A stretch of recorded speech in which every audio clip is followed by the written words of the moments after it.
Thanks for staying with us. We are back on Across Louisiana here in the capital area. I want to welcome Gary Robertson with the Adult Literacy Advocates of Greater Baton Rouge. How are you? Great. Thank you, Jason.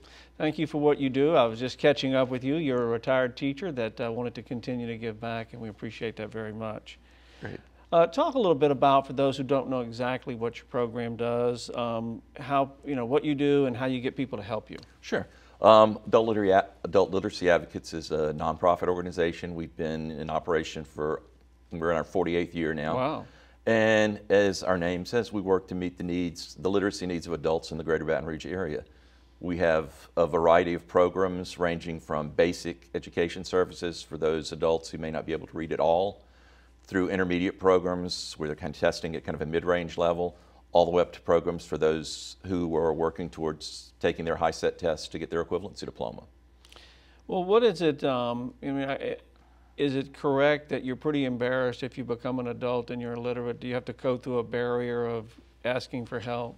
Absolutely. One of the things that surprised me when I began working with adult literacy was the number of clients who come in and we'll talk about how long they've wanted to do this, but how embarrassed they've been to admit that they needed the help. Yeah, so that's incredible. Well, you've got your Links for Literacy event to raise some money. Talk about that. Correct. It's one of our annual fundraisers. It's our Links for Literacy golf tournament. This year it will be Monday, May 4th at Copper Mill in Zachary. We are looking forward to it. This has become an annual event for us. We have very good turnout. Gives people a good excuse to come out and take a Monday off and have a good time. Well, here in television production, we track weather. We know which weeks in Louisiana are pretty guaranteed to be awesome, and you have picked a sweet spot there. So it's one of those iffy things we always hope. Just keep our fingers crossed. Yeah, it is usually beautiful on that day. We always have things that we're filming on those days. And I lived in Zachary for a while, and Copper Mill is awesome. You know the area. It is awesome. We have been there for several years now, and they've been great to work with, and it's a great facility, and it's going to be a great event. Well, I know that is, we'll get to the contact info at the end of our interview today, sure. But you're doing something with great authors. Tell us about that program. You recently did it. We recently had, it's another annual fundraising event we do. It's an evening with great authors, and this previous one was Thursday, March 19th, and our featured authors this year were Gary Stewart and Susan Mustafa. Their book is currently on the New York Times bestseller list. It's called The Most Dangerous Animal of All.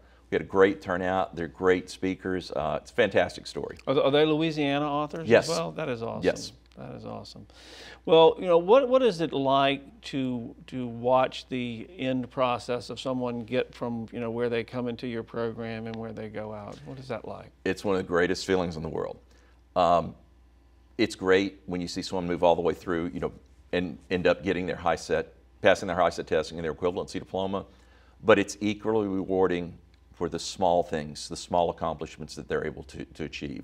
When a student comes in and says, I was able to read the signs on the bus stop today and knew where to get off.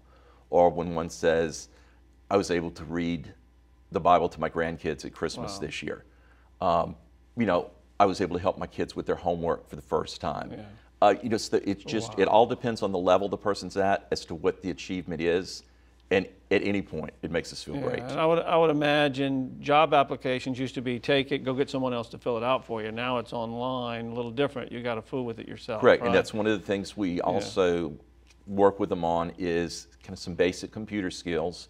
We try to incorporate that in because that's one of the things that many of our students are lacking also. Okay. Your contact info, your website and phone number real quick. Sure, our website, www.adultliteracyadvocates.org. Our phone number, 383-1090, area code 225. Give a call. I will probably be the one to answer the phone, can give you any information you need. All right, Gary, thanks for all you do. Appreciate you coming on. Thank you, Jason. Okay, when we come back, we're going to talk to Allison DiBattista. She's with the Epilepsy Foundation of Louisiana. Stay with us on Across Louisiana.